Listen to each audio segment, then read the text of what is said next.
উড়ন্ত এক রাজপ্রাসাদ সঙ্গে নিয়ে চলেন রুশ প্রেসিডেন্ট ভ্লাদিমির পুতিন। বিশ্বের সবচেয়ে শক্তিশালী রাষ্ট্রপ্রধানদের মধ্যে অন্যতম সুরক্ষিত এই নেতা রাশিয়া থেকে অন্য দেশ সফরে গেলে সবসময়ই সাথে নেন বিশেষভাবে তৈরি উড়োজাহাজ ইলিউশিন IL-96-300PU, যাকে ডাকা হয় ফ্লাইং ক্রেমলিন নামে। শত্রুর যে কোনো আক্রমণ মোকাবেলার জন্য এতে রয়েছে ইনফ্রারেড ডিকয় লঞ্চার, শক্তিশালী ক্ষেপণাস্ত্র প্রতিরোধ ব্যবস্থা, রাডার জ্যামিং এবং ইলেকট্রনিক কাউন্টার মেজার প্রযুক্তি। ইলেকট্রোম্যাগনেটিক পালস জাতীয় আক্রমণ থেকে সম্পূর্ণ নিরাপদ বিমানটি দরকারের সময় হয়ে যায় পারমাণবিক কমান্ড সেন্টার। এখান থেকে যে কোনো সামরিক আদেশ জারি করতে পারেন প্রেসিডেন্ট পুতিন।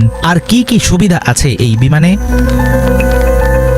1980-র দশকে তৈরি ইলিউশিন ডিজাইন ব্যুরোর দূরপাল্লার IL-96 প্ল্যাটফর্মের উপর নির্মিত হয়েছে পুতিনের আলোচিত এই উড়োজাহাজ। 4 ইঞ্জিন বিশিষ্ট আকাশযানটি একবার জ্বালানি নিয়ে একটানা উঠতে পারে প্রায় 11,000 কিলোমিটার। এর সবচেয়ে বড় শক্তি হল অবিচ্ছেদ্য নিরাপত্তা।